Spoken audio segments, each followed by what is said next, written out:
Hey everyone, Mr. Sujano here. In this video, we're talking about Yuzu, Dolphin, M64, Nesticle, as well as good old Nintendo. Let's get started.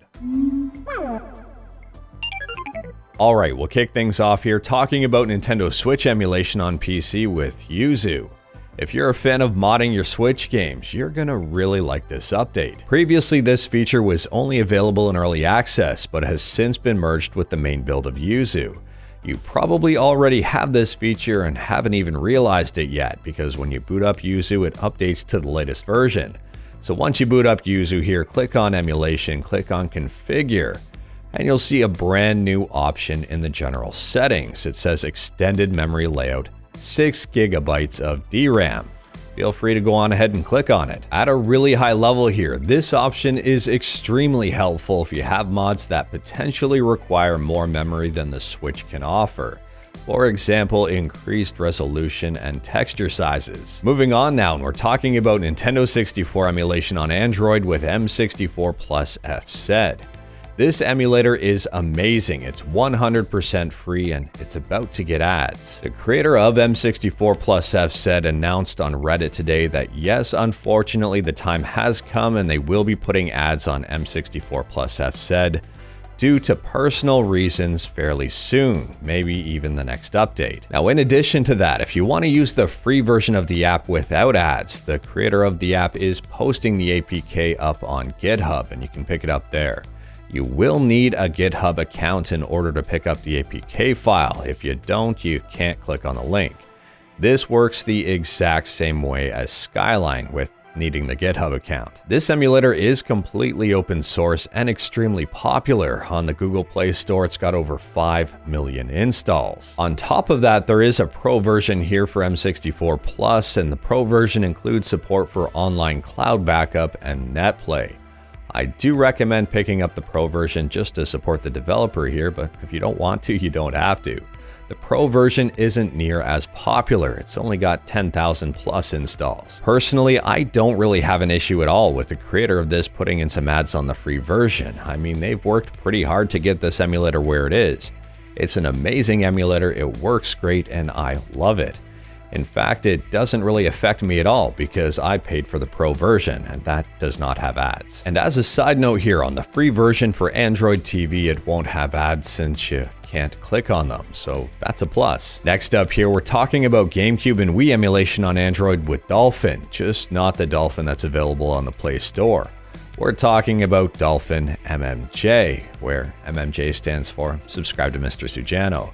Anyways, Gamer64 here, who is responsible for the forks Dolphin 360 as well as Citra Enhanced, and also partially responsible for the massive performance update that we got for the regular version of Dolphin on Android, just posted something a little bit teasery, a little bit cryptic, so let's take a look at these images. I'm not going to get into detail here until we get an official announcement of actually what is to come, but if you are familiar with Dolphin, take a look at this image and tell me if something seems, I don't want to say off, but a little bit different when compared to normal. And here is the second image. Now, I don't have an official copy of the changelog, so I don't want to falsely report anything here. So let's keep this cryptic and fun. If you know exactly what's going on here, if you speculate, if you think you know what's going on here, let me know in the comments below. I'm curious to see what you have to say. Next up here, this one is big. The creator of Nesticle, which is the original NES emulator, and Snesticle, which we talked about in a previous video, has just released a new NES emulator, but not in the way you'd think, and a lot more important than the way you'd think. I will leave a link to this GitHub account in the description below, and I highly recommend checking it out because it's extremely interesting. At this point in time, it only builds on OS X, but that might change in the future, and there is no MMU support. We are talking about MetalNES. This is transistor level emulation, or simulation rather, for the NES. If you think cycle accuracy is huge for emulation, well, you might want to check out transistor level emulation. This is, I would say, a few layers deeper here. This is huge. In terms of performance, well, it's probably going to be extremely resource heavy. As for accuracy here, well, instead of emulating what the chip is trying to do, you're emulating the electrical logic of the chip itself.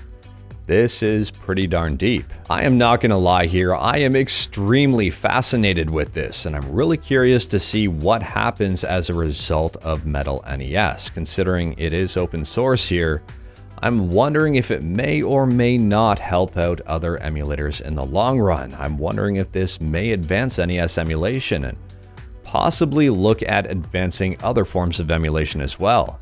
If you know more than I do, let me know in the comments below because I'm really curious to see what you'd have to say about this. I'm curious about this in general. Last up here, we're talking about Nintendo. Now, if you follow my channel at all, you know I have a massive soft spot for fighting games. In fact, I've gone to fighting game tournaments, I've competed in them, and I'm a part of the fighting game community. A small part, but I'm still a part of it. Now, Nintendo here, they have a huge thing against the fighting game community. I have no idea why. They just don't like people playing their games in a competitive setting for some reason. They hate the emulation aspect of it. They've canceled tournaments before because they found out that part of the tournament was using an emulator. And it looks like they just pulled out of EVO, which is the biggest fighting game tournament of the year. In a very surprising move last year, Sony PlayStation actually bought the tournament. What was once a community-grown and run tournament turned into, well, a Sony-owned tournament. And a lot of people were speculating that Nintendo probably didn't like that. In fact, after the purchase, when Nintendo was directly asked about EVO, they said, "We will continue to assess EVO and other opportunities as we plan for future online and offline Super Smash Bros. Tournament activity."